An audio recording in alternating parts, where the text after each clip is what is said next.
আবে ওইটা আবে দয়াল লগে বেশি পাকাল ওস্তা মাগার রাইতের ঘরে বাতালে ঘুমাবে মাগার আইসি সেলুড়ে আয়া দেখি গায়ক বসা আবে মাগার চুলটাও কাটতে পারতাছি না অনেক টেনশন আছে খোদার কসম বলা এবার সব টেনশন দূর করে দেব আবার জিগা এটা কিসের ডায়লগ? এটা কার?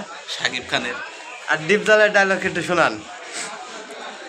ওই বড় ভাই ওই চিনচ মাগার অন টুতে খালাস করছি টু টাইমের সিস্টেম চালু করছি মাগার সিস্টেম চালু করে আজ এইখানে আইছি খোদার কচ ওই ওই মাইয়ে তুই আমার আসল পরিচয় কিছুই পাস নাই মাগার আমার আসল পরিচয় পাইলে খারাপ থেকে মুইতে দিবি বহনের সুযোগ পাইবি না খোদার কচ ওই চিনচ।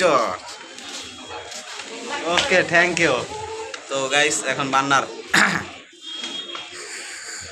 ওই বাবা আরে তুই জানিস আমি আজ কতকাল ধরে আমি চুল কাটতে পারে না আমার অনেক সিরিয়াল ছিল আমি অফিসে ঠিক মতো যাইতে পারে নাই খোদার কসম। ওই বাবা তুই জানোস আমার আমার অনেক কষ্ট এত কষ্ট মনে রাখো ভাই